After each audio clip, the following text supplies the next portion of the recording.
सभी सम्मानित श्रोतागणों को सादर अभिवादन। आज हमें फिर से आध्यात्मिक चर्चा प्रभु कृपा से सुन रहे हैं। जीवन में कुछ बातें ऐसी है जो हमें जीवन में बहुत ज़रूरी है जाननी।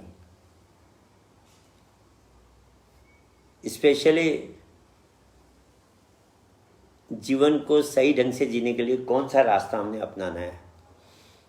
आज व्यक्ति कंफ्यूज है।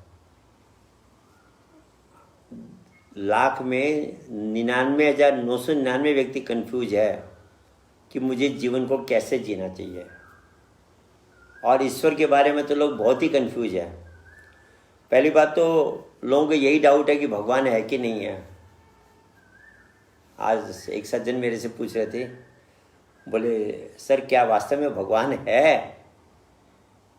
मैंने कहा भैया अब तो साइंस भी मानने लगे कुछ हद तक कि भगवान है, क्योंकि बहुत सी बातें ऐसे आप देखिए ना, वह अक्सर इस कथा को हम सुनते सुनाते हैं।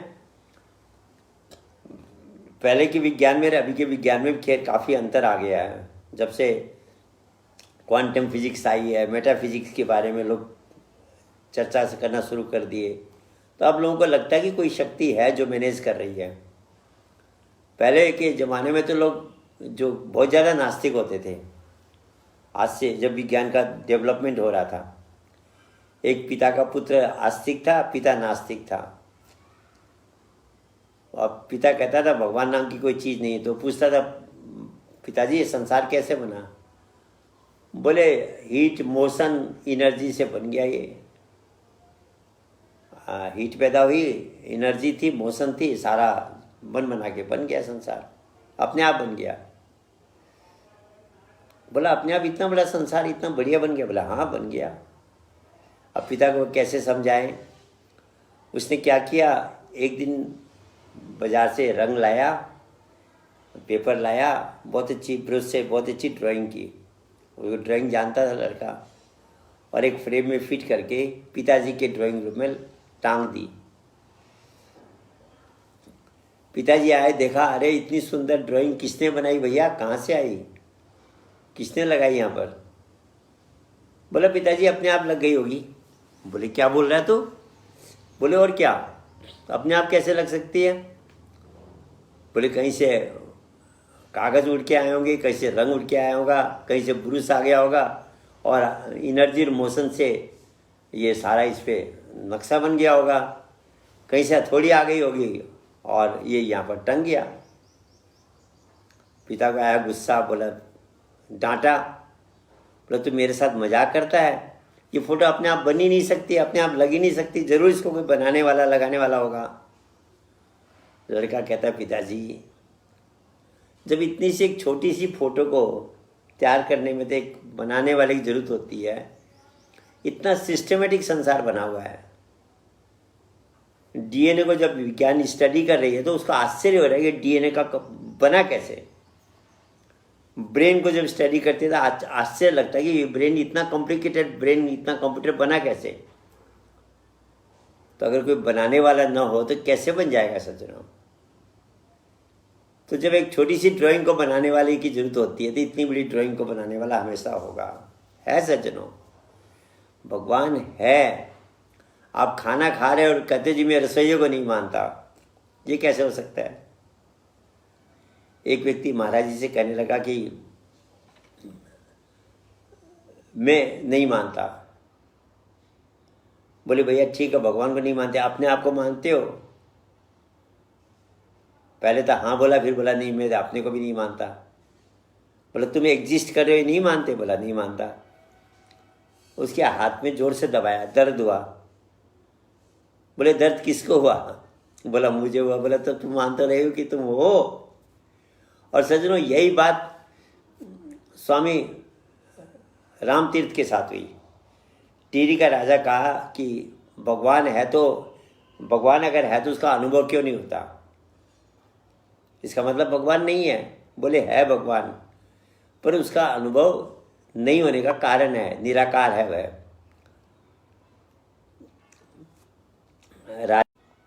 हवा में हवा चल रही है, आप इस हवा को देख सकते हैं नहीं, पर हम इसको अनुभव कर सकते हैं। तो राजा को समझाया स्वामी रामतीर्थ ने, बोले कितनी चीज़ें अनुभव होती है पर देख नहीं सकते। बोला महाराज और भी कुछ समझाइए। तो बोला नीचे झुको।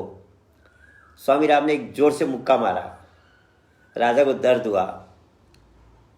बोले महाराज जी आपने क्या किया? बोले क्या हुआ? बोले दर्द हुआ। बोले देख सकते हो दर्द को कैसा है? बोले महाराज दर्द का अनुभव होता है, देख कैसे सकता हूँ, दिखा कैसे सकता हूँ मैं? बोले ऐसे ही भगवान सब जगह है, उसको सिस्टम में अनुभव किया जा सकता है, ऐसे नहीं देख सकते। तो सज्जनों, हमको ये समझना पड़ेगा कि भगवान वास्तव में क्या है। वह आपकी तरह हमारी तरह आदमी नहीं है, वो एक शक्ति है। आप भी शरीर नहीं हो, हम भी शरीर नहीं है। शरीर के अंदर ये जो मैं बोलने वाली शक्ति है, ये चेतना है। ये बिना शरीर के भी इसमें सारे गुण हैं। शरीर का सहारा लेके ये बोल सकती है, बातें कर सकती है, पर ये सब कुछ करने में समर्थ है ये आत्मा स्वयं में।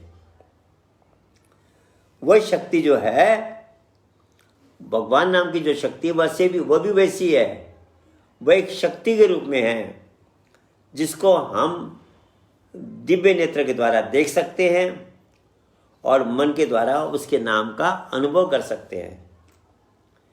वह शक्ति को अनुभव किया जा सकता है परमात्मा को, पर जब वह शरीर धारण करके आता है समय समय पे, क्योंकि भगवान के 3 रूप बताए, निराकार, साकार और आकार। निराकार में तो सारी सृष्टि में रमा हुआ हो गया, सारी सृष्टि का रचिता हो गया, सारी सृष्टि के अंदर भी है और सारी सृष्टि से अलग भी है। उसको हम अपने अंदर ज्योति रूप में और शब्द रूप में अनुभव कर सकते हैं। ये तो हो गया उसका निराकार स्वरूप।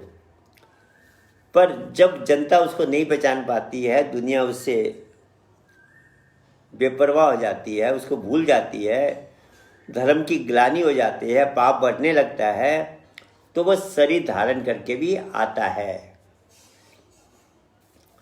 तभी गीता में कहते हैं यदा यदा ही धर्मस्य ग्लानि भवति भारत, कि जब जब धर्म की ग्लानि होती है मैं शरीर धारण करता हूँ। रामायण में भी यही कहा, जब जब होई धर्म की हानि, बाढ़े असुर अधम अभिमानी, तब तब प्रभु धरी मनुष्य शरीरा, हरे कृपा निधि सज्जन पीरा। हर युग में अवतार के आने की बात है। किसी ने अवतार को क्या कह दिया, किसी ने क्या कह दिया, पर एक तरह से वो भगवान का निराकार का साकार रूप है। बाइबल में उसको कहा the word became flesh, word dwelt into the body and became flesh and give life to the world. कि उस शक्ति ने, उस शरीर शब्द ने, महाशब्द ने, महास्पंदन ने शरीर धारण किया और संसार को रास्ता दिखाया। तो भगवान का साकार रूप हो गया, जिसको हम लिविंग मास्टर कहते हैं, समय का सदगुरु कहते हैं। उस कैटेगरी में बहुत से महापुरुष आ गए, भगवान राम आ गए, कृष्ण आ गए, बुद्ध आ गए, रामकृष्ण परमहंस। उनका एक्चुअल नाम तो रामकृष्ण परमहंस थोड़ी था, पर जब उन्होंने उस अवस्था को प्राप्त कर लिया तो बोले मैं ही राम हूँ, मैं ही कृष्ण हूँ। तो जब व्यक्ति उस इन्फिनिटी से जुड़ जाता है, वह इन्फिनिटी के स्वरूप को प्राप्त कर जाता है। जैसे हम मैथमेटिक्स में पढ़ते हैं, infinity plus minus anything is equal to infinity. अनंत में आपको जोड़े या घटाए, वह अनंत ही रहेगा। तो जब यह आत्मा जो अनंत नहीं है, जब अनंतता में जुड़ जाती है, जिसको हम आत्म साक्षात्कार कहा, सेल्फ रियलाइजेशन कहा, समाधि की अवस्था कहा, कुंडलिनी का सहस्त्र दल कमल में पहुंचना कहा, ये सारे एक ही बात है, अलग अलग तरीके समझाने के। उस स्थिति में आत्मा परमात्मा में लीन होकर परमात्मा स्वरूप बन जाती है। तो उसमें वह भगवान का साकार रूप हो गया। वैसे अवतार भी 2 तरह के होते हैं सज्जनों, 2 तरह के अवतार होते हैं। एक को कहते हैं निमित्त अवतार और एक को कहते हैं नित्य अवतार। ये बात थोड़ी सी गहन है और इसको अच्छी तरह नहीं समझने से समझ में भी नहीं आएगी। नित्य अवतार जो होता है वह हमेशा संसार में रहता है, न किसी रूप में, और उस गर्भ के ज्ञान को, आत्मज्ञान को देता है अपने फॉलोअर्स को। जब वह शरीर छोड़ता है तो वह शक्ति किसी और शरीर में प्रवेश कर जाती है, पर वह नित्य अवतार के रूप में वह शक्ति हमेशा संसार में रहती है। संसार उस ज्ञानी के बिना कभी भी खाली नहीं रहता, सदगुरु के बिना कभी भी खाली नहीं रहता। चाहे वह कहीं जन्मे, कहीं पर प्रकट हो, किसी धर्म के अंदर प्रकट हो, बिना धर्म के कहीं पर प्रकट हो, वह अलग बात है, पर वह शक्ति शरीर के अंदर कहीं न कहीं मौजूद रहती है। कबीर साहब जब शरीर छोड़ रहे थे, उन्होंने कहा, माया मरी न मन मरा, मर मर गए शरीर, आशा तृष्णा ना मरी, कह गए दास कबीर। वह कहते हैं माया भी वैसी की वैसी है, मन भी वैसा का वैसा है, शरीर मर के जाते हैं, आशा और तृष्णा भी वैसी जवान रहती है। जब उन्होंने शरीर छोड़ा, अब वह महाशक्ति गुरु शक्ति कहाँ प्रवेश की, लोगों के अलग अलग मत है और पता भी नहीं लगता। कुछ लोग नानक साहब को लेते हैं इस आगे की उसमें, क्योंकि नानक साहब कहते हैं माया मरी और मन मरा, मर मर गए शरीर, आशा तृष्णा तज के बन गए नानक फकीर। वो कबीर साहब की वाणी का उन्होंने वह जवाब दे रखा है। कहने का मतलब, ऐसे आप सिखों के इतिहास देखेंगे तो 10 गुरु आए, वो शक्ति शरीर बदलती रही, और एक बार तो यहाँ तक हुआ कि जब बकाला नाम की जगह में जब गुरु हरगोविंद सिंह ने शरीर छोड़ा, उन्होंने कहा बकाला बकाले करके शरीर छोड़ दिया। अब लोगों की वो जो गुरु शक्ति है वह कहीं किसी भी शरीर में बकाला में प्रकट है। अब उस बात का फायदा उठा के कई लोग गुरु बन के बैठ गए।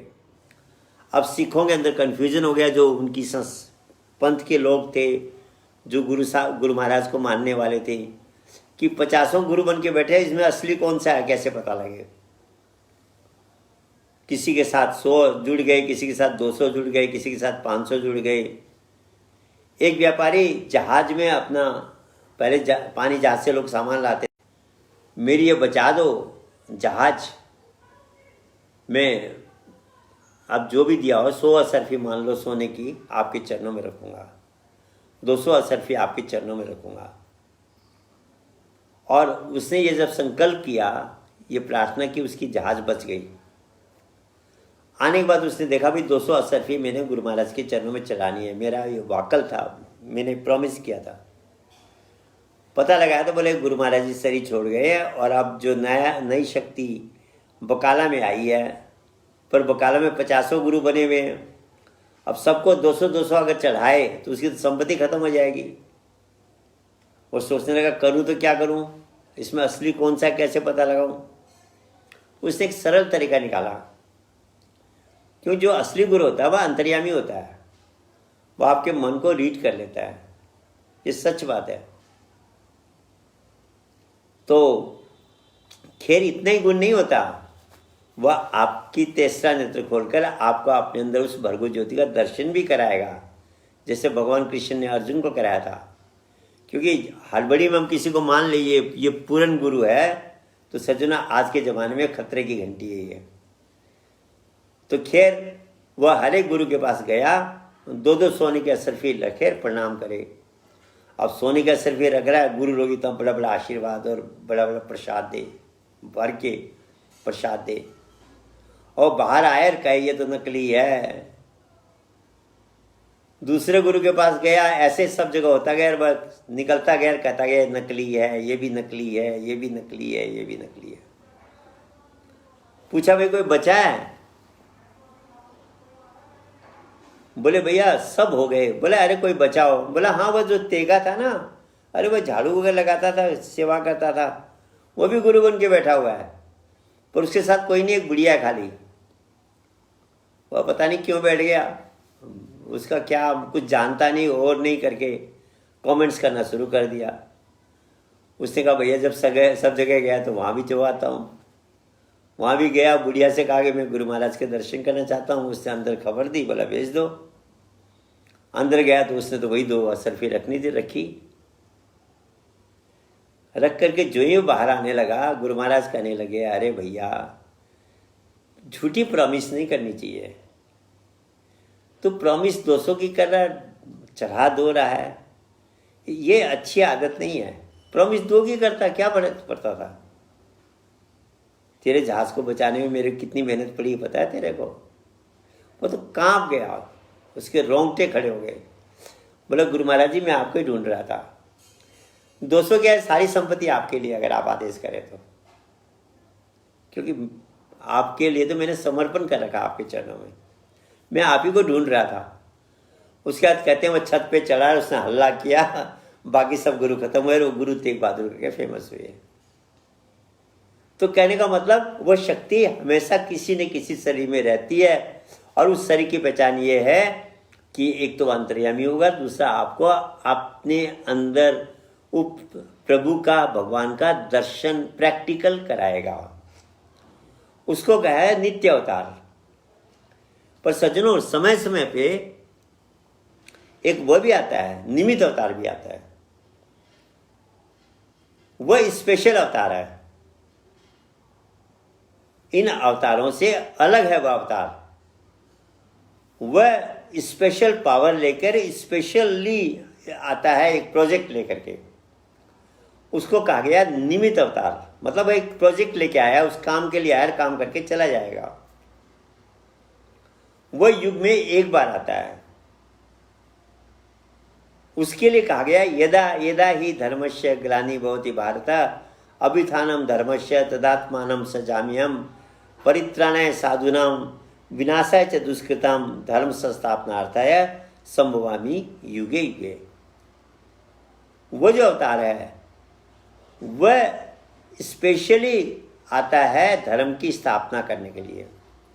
दोनों में फर्क क्या है? वो जो नित्य अवतार है वह धर्म के बीज को समाप्त नहीं होने देता है।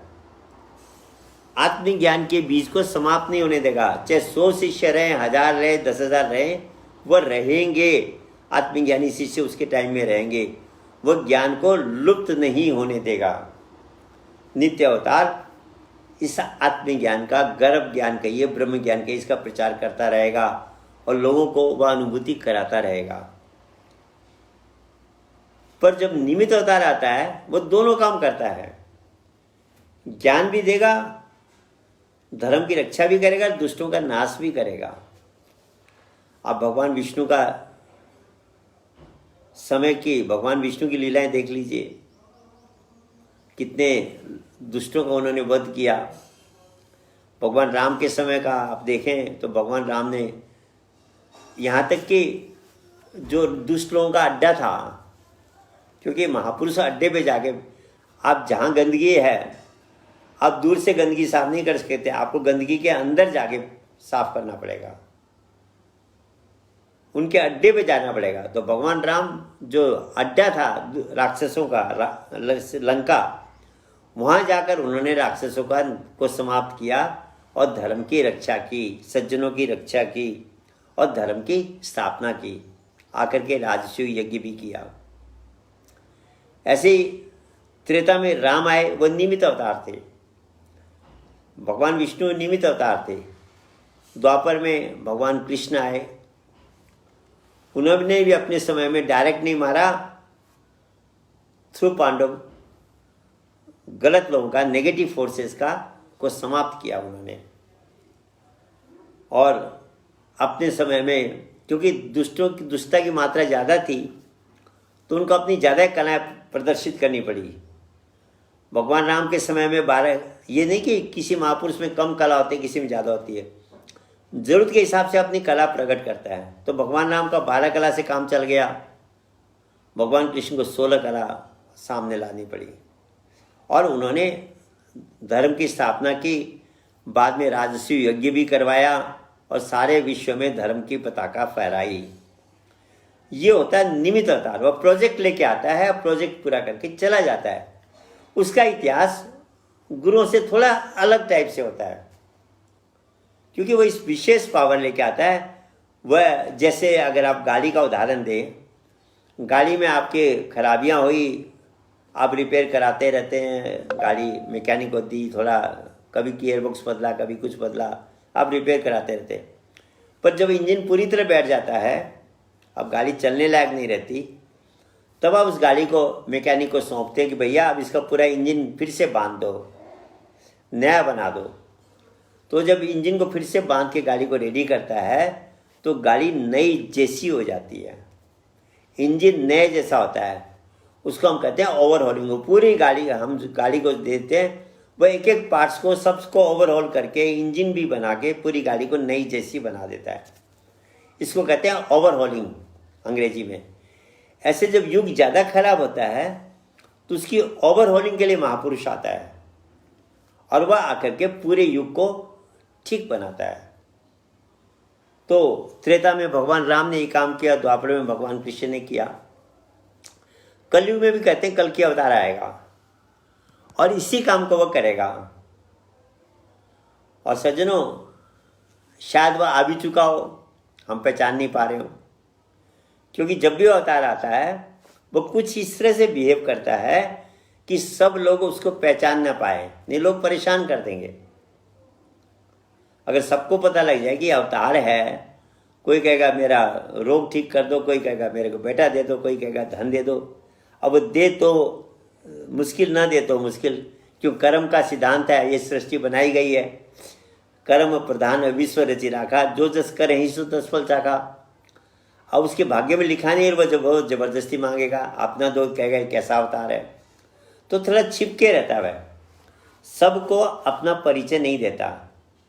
इसलिए रामायण में कहा सोई जाने जेहु दे जनाई और जानत तुम ही हो जाई। हे प्रभु, जिसको आप जनाते हो वही आपको जान सकता है, क्योंकि जिसको वह उसको जनाते हैं जिसके अंदर कोई डिजायर्स नहीं रह गई।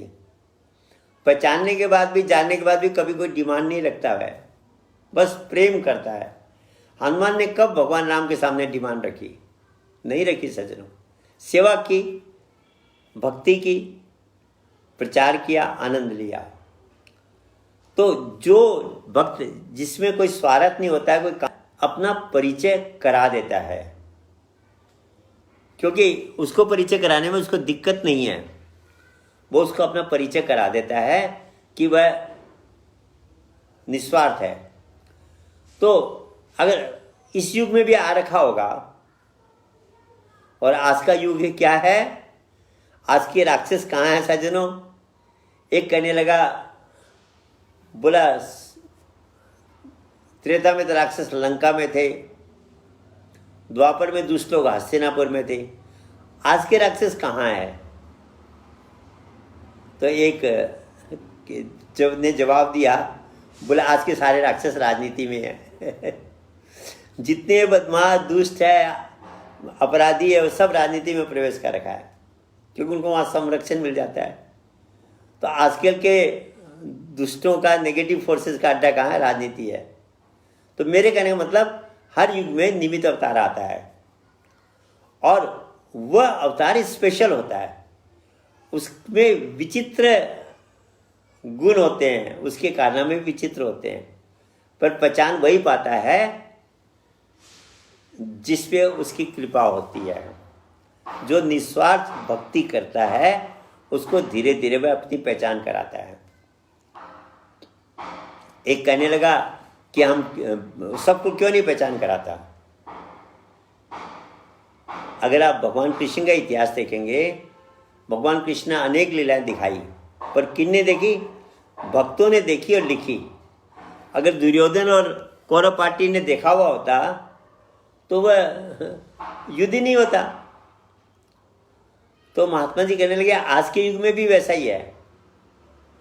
पहले व्यक्ति अध्यात्म की चर्चा सुनता है, हम उसको जिज्ञासु बोलते हैं। उसके बाद उसको उपदेश होता है, हम उसको उपदेशी बोलते हैं। उपदेश लेने के बाद भी प्रेमी नहीं कहलाता, क्योंकि कई उपदेश लेकर के साधना नहीं करते, सेवा नहीं करते, सत्संग नहीं सुनते, अध्यात्म में जुड़ते नहीं, तो वह उपदेशी तक ही सीमित रह जाते हैं। कहते हैं ये उपदेशी है, प्रेमी नहीं है।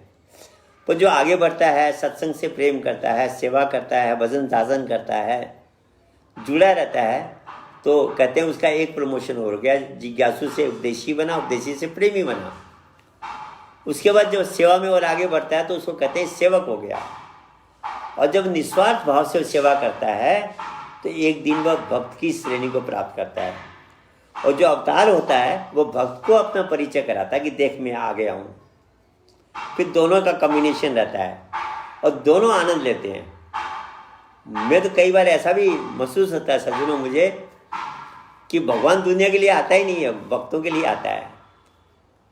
उनको आनंद देता है, उनकी रक्षा करता है और उसके बाद वो लीलाएं होती है। लोग फिर युगों तक उन लीलाओं को पढ़ते हैं। जैसे आज हम भगवान राम हनुमान की पढ़ रहे हैं, कृष्ण गोपी ग्वालों की, सुदामा की, विदुरानी की, द्रौपदी की इत्यादि हम पढ़ते हैं। सतयुग में प्रहलाद की, अनेक भक्तों की हम पढ़ते हैं, नारद की। ऐसे वह आता है, भक्तों के लिए आता है, भक्तों को आनंद देता है और चला जाता है। उसका फायदा, उससे आनंद, उसके साथ लीलाएं करने का मजा भक्त लेते हैं। पर उसको पहचानने के लिए हमको इसी स्टेज में जाना पड़ेगा। बिल्ली ने कभी भगवान राम को देखा नहीं था, फिर कैसे पहचान लिया? क्योंकि जब आप आदमी अंदर साधना करता है, उसका तीसरा नेत्र खुल जाता है। उस प्रकाश के अंदर साधना में आगे व समय में अवतरित महापुरुष को देख सकता, पहचान सकता है। ये क्षमता उसमें आ जाती है। और बिल्ली ने इसीलिए भगवान राम को पहचान लिया। तो मेरे कहने का मतलब निमित्त अवतार भी हर युग में आता है। कलयुग में जो आएगा उसके लिए कहा कि कल्कि अवतार आएगा। उसके एक हाथ में तलवार होगी,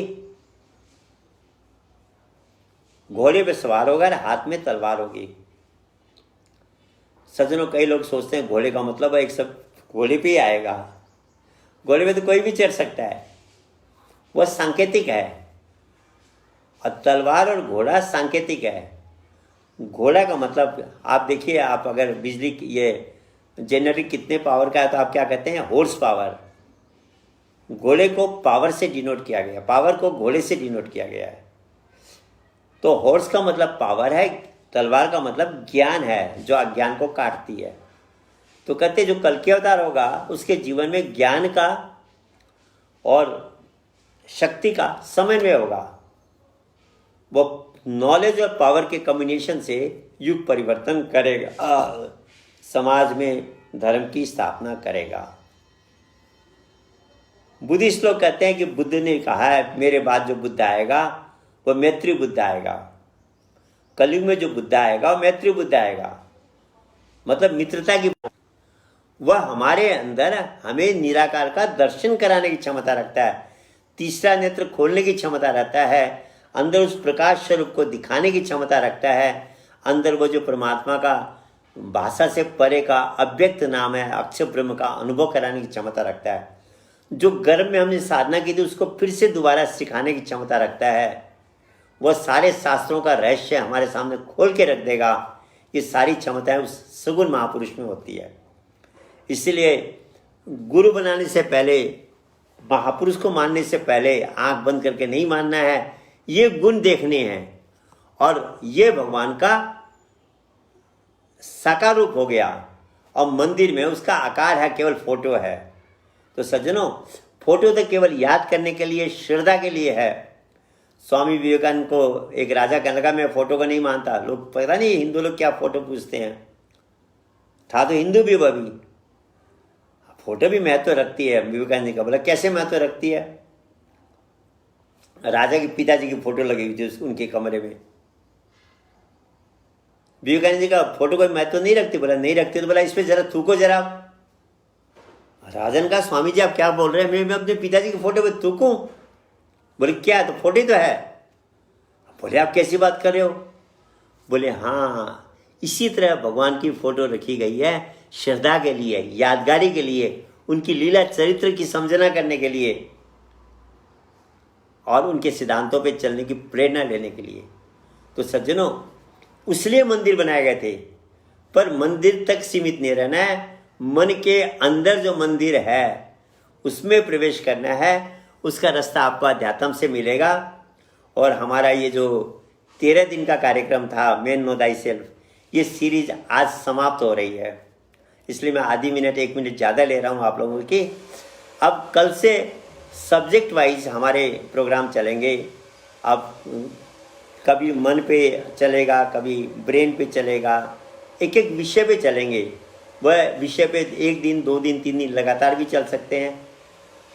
वह प्रोग्राम अलग टाइप से होंगे और उनसे आपको एक एक सब्जेक्ट, जैसे हम स्कूल में जाते हैं तो फिजिक्स पढ़ते हैं, केमिस्ट्री पढ़ते हैं, बायोलॉजी पढ़ते हैं, ऐसे हमारे अध्यात्म में भी सब्जेक्ट्स हैं।